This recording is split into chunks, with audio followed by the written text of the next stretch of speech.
নমস্কার দর্শক বন্ধু, হেলথ ইম্প্যাক্ট বাংলায় আপনাদের স্বাগত জানাই। আজকে আমাদের আলোচনার বিষয় থাইরয়েড। থাইরয়েড নিয়ে কিন্তু অনেক ধারণা, ভুল ধারণা আমাদের সমাজে প্রচলিত রয়েছে। থাইরয়েড আসলে কি? থাইরয়েডের সমস্যা কেন হয়? থাইরয়েড বেড়েছে সেটা বুঝবেন কি করে? কি কি লক্ষণ উপসর্গ দেখা যায় এবং তার প্রাথমিকভাবে সেটাকে আমরা কি করে ডায়াগনোসিস করব এবং তার পরবর্তীতে চিকিৎসা কি হবে, এ বিষয়ে আমরা বিস্তারিত আলোচনা করব। আমরা আজকে সঙ্গে পেয়েছি কলকাতা শহরের বিখ্যাত senior consultant endocrinologist doctor Abhijit চন্দ্রকে। ডাক্তারবাবু, স্বাগত আপনাকে হেলথ ইম্প্যাক্ট বাংলায়। আমি ডক্টর অভিজিৎ চন্দ, আমি এন্ডোক্রিনোলজিস্ট। আমি গত 25 বছর ধরে কলকাতায় প্র্যাকটিস করছি। আমি এখন মেডিকা মণিপালের সঙ্গে যুক্ত। এছাড়াও আমার দুটি চেম্বার রয়েছে। ডাক্তারবাবু, প্রথমেই যেটি আমরা আলোচনা করব যে থাইরয়েডের সমস্যায় তো বহু মানুষ ভুগছেন। এই থাইরয়েড কেন হচ্ছে বা এই থাইরয়েডটা আসলে কি, একেবারে এই প্রাথমিক পর্যায়ে আমরা আলোচনাটা শুরু করব। আপনারা আশা করব ভিডিওটি একেবারে শেষ পর্যন্ত দেখবেন। থাইরয়েড সম্পর্কিত আপনাদের যা যা প্রশ্ন এতদিন ধরে করেছেন বা যা যা প্রশ্ন রয়েছে, আশা করি সেই সমস্ত প্রশ্নের উত্তর এই ভিডিও থেকে পাবেন। ভিডিওটি শেষ পর্যন্ত দেখার অনুরোধ করব, আপনারা উপকৃত হবেন। এবং যদি ভিডিওটি ভালো লাগে, লাইক কমেন্ট শেয়ার তো অবশ্যই করবেন। চ্যানেলে নতুন এসে থাকলে চ্যানেলটিকে অবশ্যই সাবস্ক্রাইব করুন। আসুন আমরা আলোচনা শুরু করি। ডাক্তারবাবু, যেই প্রশ্নটা আপনার কাছে করছিলাম যে থাইরয়েডের সমস্যা এতটাই বৃদ্ধি পেয়েছে, এতটাই থাইরয়েডের রোগী আজকাল দেখা যাচ্ছে, এই থাইরয়েড আসলে কি এবং থাইরয়েড কেন হয়? থাইরয়েড একটা এন্ডোক্রিন গ্রন্থি, যেটা ঠিক প্রজাপতির মতো দেখতে আমাদের গলার এইখানটায় থাকে। তো এই গ্ল্যান্ড যে গ্রন্থি, এখান থেকে প্রধানত দুটো হরমোন ক্ষরণ হয় রক্তে। একটাকে বলে T3 আর একটাকে বলে T4।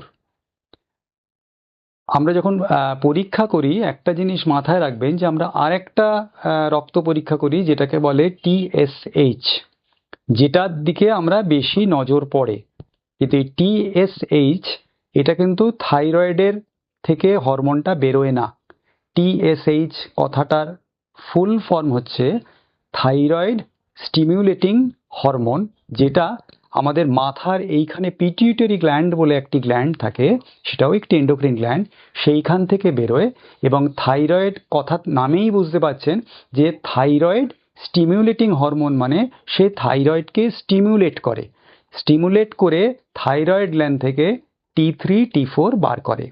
এটা কেন বললাম, কারণ আপনাদের বোঝানোর জন্য যে হাইপোথাইরয়েড মানে হচ্ছে TSH কমে যাওয়া নয়, প্রাইমারি হাইপোথাইরয়েড যেটা। অনেকেই বলেন যে আমার TSHটা খুব কমে গেছে, তার মানে আমার থাইরয়েড নেই। আর আদৌ তা নয়, বরং থাইরয়েড যদি বেশি হয়ে যায়, T3 T4 যদি বেশি হয়ে যায়, যেটাকে আমরা হাইপার থাইরয়েড বলি, তখন TSHটা কমে যায়। কারণ TSH আদৌ থাইরয়েড হরমোন নয়, ওটা থাইরয়েড স্টিমুলেটিং হরমোন। থাইরয়েডের অসুখ যদি আপনি জিজ্ঞেস করেন কত প্রকার হয়, তাহলে মূলত দুটো ভাগ করা যায়। একটা স্ট্রাকচারাল গন্ডগোল হচ্ছে, আর একটা ফাংশনাল গন্ডগোল হচ্ছে।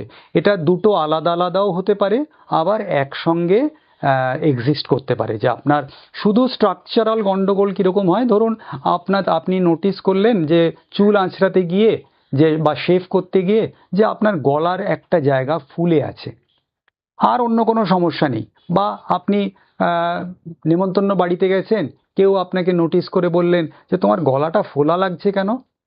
এইটা হচ্ছে স্ট্রাকচারাল গন্ডগোল, যেটাকে আমরা থাইরয়েড নডিউল বলি, অথবা আমরা গয়টার বলি। গয়টার মানে গলগণ্ড, মানে থাইরয়েড বেড়ে যাওয়াটাকে বলে, স্ট্রাকচারালি বেড়ে যাওয়া বলে, আয়তনে বেড়ে যাওয়াটাকে আমরা বলি গয়টার।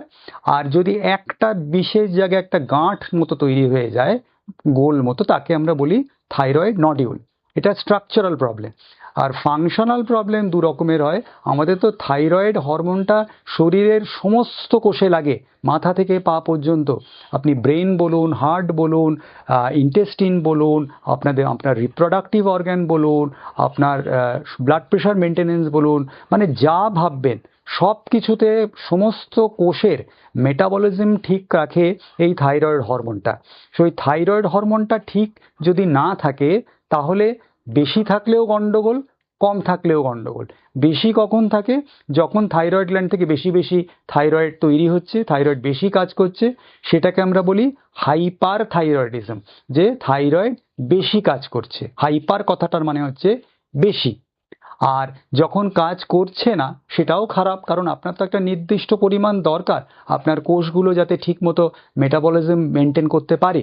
তো সেই যদি না বেরোয় থাইরয়েড হরমোন, সেটাকে বলি যে কম বেরোচ্ছে, সেটাকে বলি আমরা হাইপোথাইরয়েডিজম। হাইপো কথাটার মানে হচ্ছে কম।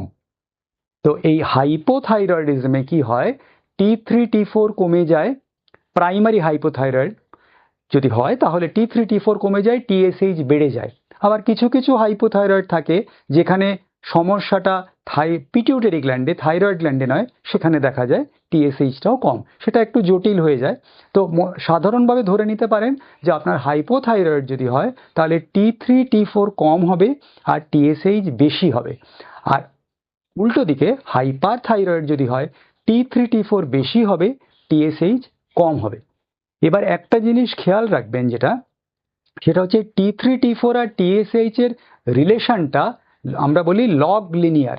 মানে খুব অল্প মাত্রায় T4 যদি কমে যায়, TSH অনেকটা বেড়ে যাবে। যার জন্য আমরা অনেক সময় আপনি দেখবেন ব্লাড, আপনি যদি রিপোর্ট হাতে নিয়ে দেখেন, যে আপনি দেখবেন আমার T4 তো নর্মাল আছে, T3 তো নর্মাল আছে, তাহলে আমার TSH কেন বাড়লো? তাহলে আমি কেন হাইপোথাইরয়েড? কি হয়, আপনার ধরুন TSH T4টা ধরে নিলাম আমি তর্কে যে 8 মাত্রায় থাকা উচিত। এবার 8টাই আপনার শরীরের জন্য ওটাই ঠিক। এবার কোনোভাবে সেটা 8 থেকে 7-এ নেমেছে বা 6-এ নেমেছে, আপনার কিন্তু শরীর তখন সেন্স করবে যে আপনার থাইরয়েড ঠিক মাত্রায় নেই। তখন থাইরয়েডটাকে ঠিক করার জন্য পিটুইটারি গ্ল্যান্ড বেশি বেশি TSH ক্ষরণ করতে আরম্ভ করবে, তখন TSH বেড়ে যাবে। তো এইখানে একটা বিভ্রান্তি হয় মানুষের মনে, আমি দেখেছি যে T3 T4 আমার নর্মাল, তাহলে TSH কেন বেশি? আর ঠিক উল্টো হবে, আমার T3 T4 তো নর্মাল, তাহলে TSH কেন কম? এই যে পার্থক্যটা এই জন্য হয় যে অল্প মাত্রায় T3 T4 বাড়া কমা হলেই TSH এর ঠিক উল্টো দিকে বাড়া কমাটা অনেকটা বেশি হয়, যার জন্য এটা দেখা যায়। তো থাইরয়েড কেন হয়, বিভিন্ন ধরনের কারণ তো থাকে। আমি যদি বলি যে ফাংশনাল গন্ডগোলগুলো কেন হয়, যে হাইপোথাইরয়েড হয় প্রধানত আজকের দিনে অটো ইমিউন একটা সমস্যা দেখা যায়। অটো ইমিউন কথাটা মানে হচ্ছে যে আপনার শরীর আপনার ভেতরে যে নিজের অর্গ্যানগুলো আছে সেটাকে আপনাকে ফরেন অ্যান্টিজেন হিসেবে দেখে। ও মনে করে যে এটা একটা ফরেন বডি, আমাকে এটাকে নষ্ট করে দিতে হবে। তো সেই রকম যদি হয় নিজের অর্গ্যানের এগেনস্টে, তাকে বলা হয় অটো ইমিউন ডিজিজ। তো আজকের দিনে থাইরয়েড যে ডিজিজগুলো দেখা যায়, হাইপার বলুন বা হাইপোথাইরয়েড বলুন, বেশিরভাগ ক্ষেত্রেই দেখা যায় এই অটো ইমিউন ডিজিজ হয়। এবার এর সঙ্গে কিছুটা হেরিডিটারি সম্পর্ক থাকে, কিছুটা জিনগত সমস্যা থাকে, আবার কিছুটা এনভায়রনমেন্টাল পলিউটেন্টস, সেটাও একটা বড় মাত্রায় এখনকার দিনে রেসপন্সিবল যে এত আমাদের হাইপোথাইরয়েড হাইপারথাইরয়েড বাড়ছে। সেটা আরেকটা জিনিস হচ্ছে যে এই স্ট্রাকচারাল গন্ডগোলটা কেন হয়, সেটাও হয় যে হয়তো কোনো একটা জেনেটিক গন্ডগোল থাকলেও সেখানে তার একটা ওরকম নডিউল হলো, যেটা ক্যান্সারাস হতে পারে বা নন ক্যান্সারাস হতে পারে। আবার এনভায়রনমেন্টাল পলিউটেন্টসও কিন্তু একটা বড় মাত্রায় এখন রোল প্লে করে। দেখো, এখানে আমরা যেটা জানতে চাইবো শুরুতে, থাইরয়েডের মূল লক্ষণ বা উপসর্গগুলো কি কি? একজন রোগী কিভাবে, একজন মানুষ কিভাবে বুঝবেন যে তিনি থাইরয়েডে আক্রান্ত? কি কি প্রাথমিক লক্ষণ বা উপসর্গগুলো শরীরে দেখা দেয়? প্রথমেই আমি বলি যে একটা ধারণা আছে যে মোটা হয়ে যাচ্ছে মানে আমার থাইরয়েড হয়েছে, সেটা কিন্তু ভুল। থাইরয়েড কখনোই ভীষণ মোটা হওয়ার কারণ নয়, হাইপোথাইরয়েড। কিন্তু আমি যদি হাইপার থাইরয়েড দেখি, সেখানে কিন্তু ডেফিনেটলি প্রচুর ওজন কমে যায়। তাহলে আপনার সিমটমগুলো যদি আমি ভাগ করি, যে স্ট্রাকচারাল যদি সমস্যা হয় তাহলে তো সিমটম কিছু হবে না, যে সেটা একটা হচ্ছে যে আপনার কেউ বললেন বা আপনি দেখলেন যে আপনার গলাটা ফুলে যাচ্ছে, অথবা যেটা হতে পারে যে অনেকটা ফুলে গেলে যদি সে খাদ্যনালীতে, আমাদের সব খাদ্যনালী শ্বাসনালী এখান দিয়ে যাচ্ছে, তো ওখানে চাপ দেয় অনেক সময়, তার জন্য খাবার গিলতে অসুবিধে হতে পারে, শ্বাস নিতে কষ্ট হতে পারে, কিন্তু সেটা অবভিয়াসলি অনেকটা বড় হয়ে গেলে। আবার অনেক নডিউল থাকে, বিশেষ করে যেগুলো টার্ন আউট করে ক্যান্সারে, তাদের দেখা যায় যে গলার স্বর চেঞ্জ হয়ে যাচ্ছে, কারণ একটা গলার ল্যারিঞ্জিয়াল নার্ভ থাকে, সেটাকে যদি কোনোভাবে কম্প্রেস করে তাহলে সেই গলার স্বর চেঞ্জ হয়ে যেতে পারে। এটা হচ্ছে স্ট্রাকচারাল গন্ডগোল হতে পারে। আর ফাংশনাল তো দুভাগে ভাগ করা যায়, একটা হাইপো আর একটা হাইপার থাইরয়েডিজম। হাইপার থাইরয়েডিজমের সিমটমগুলো হচ্ছে যে আপনার ভীষণ ওজন কমে যাচ্ছে, প্রচুর খাচ্ছেন তাও ওজন বাড়ছে না, এটা কিন্তু খুব ইম্পর্টেন্ট। মানে খাবার খাচ্ছেন বেশি, ওজন কমছে, এটা হাইপার থাইরয়েড এবং আনকন্ট্রোল ডায়াবেটিস, এই দুটোতেই প্রধানত হয়। আর কি হয় হাইপার থাইরয়েডে? ভীষণ গরম লাগছে, বুক ধড়ফড় করছে, শ্বাসকষ্ট হচ্ছে, হাত পা কাঁপছে, আপনি স্থির হয়ে বসে থাকতে পারছেন না, সবসময় একটা অস্থিরতা, চঞ্চলতা বেড়ে যাচ্ছে। আর একটা যেটা হয় সেটা হচ্ছে আপনার স্কিন কালারটা খারাপ হয়ে যাচ্ছে, একটু ডার্ক হয়ে যাচ্ছেন আপনি। আর একটা হয় যেটা থাইরয়েড আই ডিজিজ, যেটা চোখগুলো বিস্ফারিত হয়ে যাচ্ছে, চোখগুলো বেরিয়ে আসছে বা চোখগুলো লাল হয়ে যাচ্ছে, এইগুলো হচ্ছে হাইপার থাইরয়েডের সিমটম। আর মহিলাদের ক্ষেত্রে পিরিয়ডসের ইরেগুলারিটি হচ্ছে। আর যদি হাইপোথাইরয়েডের সিমটম দেখেন, তাহলে হাইপোথাইরয়েডের সিমটম আমি যদি আলাদা আলাদা করে ভাবি তাহলে সেগুলো খুব নন স্পেসিফিক। যে ওজন বাড়ার ব্যাপারটা বললাম, যে খুব বেশি ওজন থাইরয়েডে বা হাইপোথাইরয়েডে বাড়ে না, বাড়ে ধরুন খুব আপনি হাইপোথাইরয়েড, আপনার টিএসএইচ যেখানে 100-র ওপর উঠে গেছে, সেখানে হয়তো আপনার 5-6 কিলো ওজন বাড়বে। সেটা মূলত কিছু গ্লাইকোসামাইনোগ্লাইকেন্স বলে কিছু মেটেরিয়াল জমা হয় শরীরে থাইরয়েড না থাকার দরুন, সেটার জন্য হয়। আর কিছুটা ওয়াটার রিটেনশন জন্য হয়, সেটা 4-5 কিলো 6 কিলো, তার বেশি হয় না। তো সেটা ওষুধ খেলে কমে যায়। তো সেইটা কিছুটা ওয়েট বাড়লো, কিছুটা আপনি স্লো হয়ে যাচ্ছেন, আপনার ভয়েসটা ক্রোকি হয়ে যাচ্ছে, মানে ব্যাঙের মতো হয়ে যাচ্ছে বলবো, একটু মানে ভারী বা কর্কশ হয়ে যাচ্ছে, যেটা ছিল না। এটা বিশেষ করে বুঝতে পারেন যারা গান করেন, তাদের গান করেন বা যারা বাচিক শিল্পী, তাদের এটা বিশেষ করে অ্যাফেক্ট করে। আর আপনার যেটা হয় কনস্টিপেশন হচ্ছে, খেতে ইচ্ছে করছে না, সবসময় একটা ঘুম ঘুম ভাব। আর একটা জিনিস খুব হয় যেটা, সেটা হচ্ছে ক্র্যাম্প হচ্ছে। আপনি হয়তো আড়ামোড়া খেতে গেলেন, হঠাৎ দেখা গেলো মাসেলটা টেনে ধরলো কোথাও একটা, পিঠে, হাতে, পায়ে, কোথাও একটা এরকম হচ্ছে। আপনি ক্লান্তিতে ঘুম থেকে সকালবেলা কাজে যাবেন, উঠতেই পাচ্ছেন না, খিদে কমে যাচ্ছে তো বললাম। আর একটা ভীষণ ভীষণ ইম্পর্ট্যান্ট হচ্ছে বন্ধ্যাত্ব, মানে মায়েরা গর্ভবতী হতে পারছেন না। আর একটা পিরিয়ডসের ইরেগুলারিটি হয়, সেটা আপনার খুব বেশি মাত্রায় হতে পারে, আবার পিরিয়ডস গ্যাপ হয়ে যাচ্ছে, ড্রপ হয়ে যাচ্ছে, সেটাও হতে পারে। আর একটা আরো বেশি ইম্পর্টেন্ট, যেটা এখন ভীষণ গুরুত্ব দেওয়া হয়, সেটা হচ্ছে একদম যখন সদ্যজাত শিশু, তারও কিন্তু থাইরয়েড হতে পারে। তার থাইরয়েড সাধারণত হয় যে হয়নি তৈরি, মানে যখন ডেভেলপমেন্ট তার হচ্ছে, কোনো কারণে থাইরয়েড গ্ল্যান্ডটা তৈরি হয়নি, তাকে বলা হয় কনজেনিটাল হাইপোথাইরয়েড। যে শুরু থেকেই হাইপোথাইরয়েড, তাদের কিন্তু সঙ্গে সঙ্গে টেস্ট করে চিকিৎসা যদি শুরু না করা হয়, তার সিমটমগুলো কিন্তু হচ্ছে যে তার ব্রেন ডেভেলপমেন্ট করে না। এবং সব থেকে ইম্পর্ট্যান্ট হচ্ছে যে প্রথম 1-1.5 মাস 2 মাস যদি আমরা মিস করে যাই সেই থাইরয়েডটা, এই যে ব্রেন ডেভেলপমেন্ট করার ব্যাপারটা 1 মাস 2 মাস ডিলে হয়ে গেলে কিন্তু যে ড্যামেজটা হয়ে যায় সেটা ইরিভার্সিবল হয়ে যায়। এবং সেটা যদি 3 বছর 2 বছর 3 বছর অবধি আননোটিস থাকে, তাহলে সেটা কিন্তু একটা বাচ্চা যে হবে সে কিন্তু একদম জড়ভরত হয়ে যায়, তার কোনো বুদ্ধি বিবেচনা থাকে না। এবং আরেকটা হয় যেটা, তাদের গ্রোথ ঠিক মতো হয় না। চিকিৎসা কিন্তু খুব সহজ, থাইরয়েড ওষুধ রিপ্লেসমেন্ট করলেই ঠিক হয়ে যায়। তাহলে এই জিনিসগুলো সবসময় মাথায় রাখতে হবে, যে বাচ্চার গ্রোথ হচ্ছে না, বাচ্চার দাঁত উঠছে না সময় মতো, বাচ্চার যে জন্ডিস হয়, যেটা ফিজিওলজিক্যাল জন্ডিস বলা হয়, সেটা অনেকটা প্রলংড হচ্ছে। সেই জিনিসটা সঙ্গে সঙ্গে ধরতে হয়, কারণ এটা ধরাটা ভীষণ জরুরি, কারণ এটা সেখানে ইরিভার্সিবল ড্যামেজ হয়ে যায়। আর আরেকটু বেশি বয়সের বাচ্চাদের যদি আমি ধরি 4-5 বছর, তাদের ইম্পর্টেন্ট এই জন্য যে তাদের গ্রোথটা হবে না আমরা যদি ঠিকমতো থাইরয়েড রিপ্লেসমেন্টটা না দিই। ডাক্তারবাবু, থাইরয়েড কি করে শনাক্ত করা হয়? আপনারা কিভাবে শনাক্ত করেন, বা তার কি কি পরীক্ষা রয়েছে শনাক্তকরণের? সেটা কি থাইরয়েড হচ্ছে তার উপর ডিপেন্ড করে। যদি আমরা দেখি যে আমরা মনে করছি যে আমরা তো পরীক্ষা করে দেখি যে গলায় কোনো আমরা সোয়েলিং পাচ্ছি না, তখন আমরা যেটা করি, তখন আমরা রক্ত পরীক্ষা দিই। রক্ত পরীক্ষা সাধারণত যেটা দেওয়া হয় T3, T4, TSH। এবার হাইপার থাইরয়েড যদি হয় তাহলে সাধারণত আমরা T3, T4 এবং TSH এটা করতে দিই। আর যদি আমরা হাইপোথাইরয়েড সন্দেহ করি তাহলে আমরা সাধারণভাবে T3টাকে দিই না, প্রয়োজন পড়ে না, T4 আর TSH দিই। এবার T4 আর T4 এর তফাৎটা কি?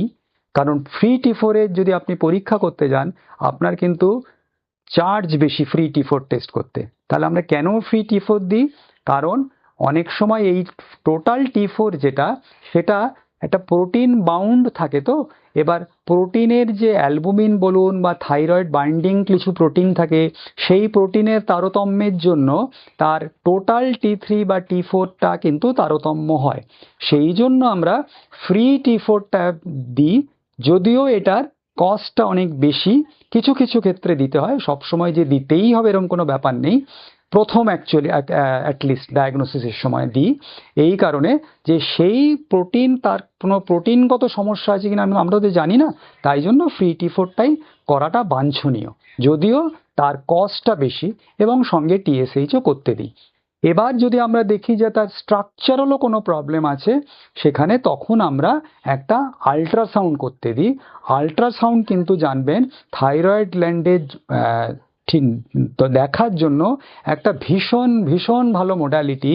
সেখানে MRI লাগে না, সিটি স্ক্যান লাগে না, শুধু একটা ভালো হাতে ভালো আল্ট্রাসাউন্ড আমাকে বলে দিতে পারে যে থাইরয়েড নডিউলটা কীরকম আছে।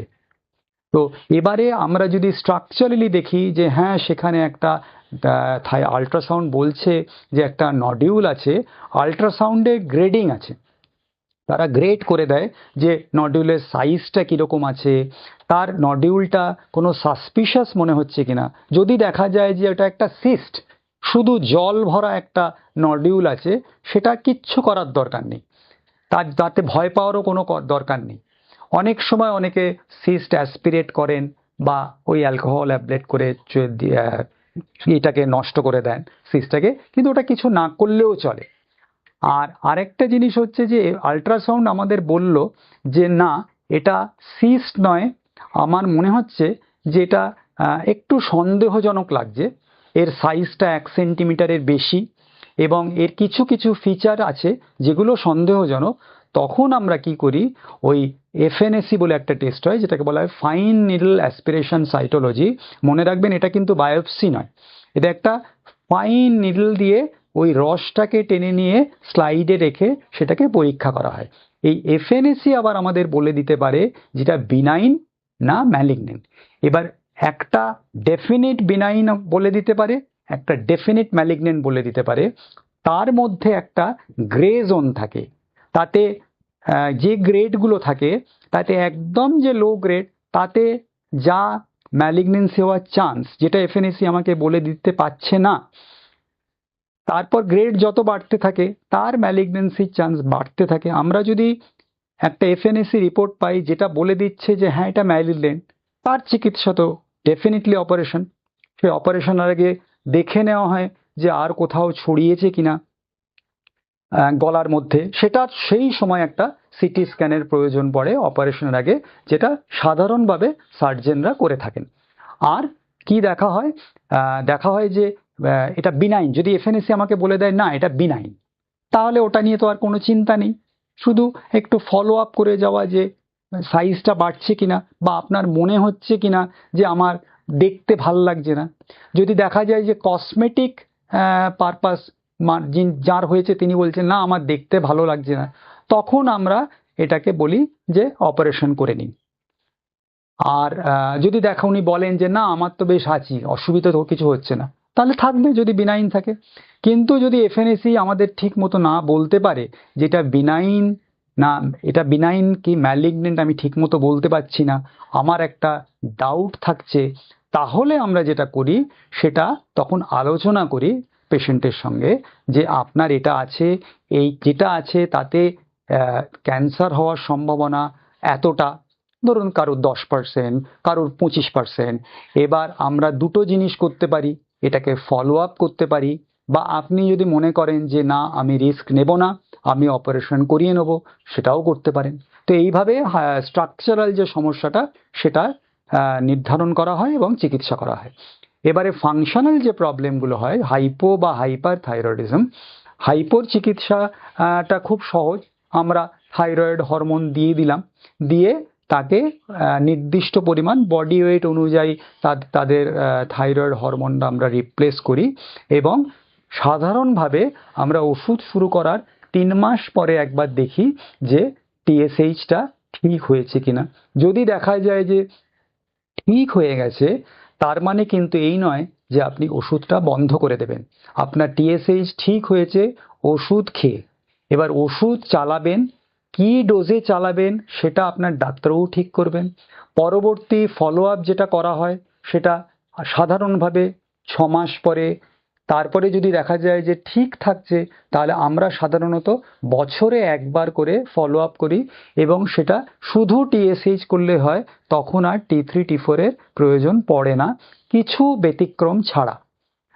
আর যদি প্রেগনেন্সির সময় থাইরয়েড হয়, তখন সেই ধরুন একটি থাইরয়েড আছে এরকম একটি মেয়ে, এরকম একটা ভ্রান্ত ধারণা আছে তো যে থাইরয়েড হলে বাচ্চা হবে না, এটা একটা ট্যাবু হয়ে যায়, বিশেষ করে বিয়ের সময় যে ও থাইরয়েড আছে তাহলে তো একে বউ করে আনা যাবে না, কারণ তার তো বাচ্চা হবে না। এটা অ্যাবসলিউটলি একটা ভ্রান্ত ধারণা।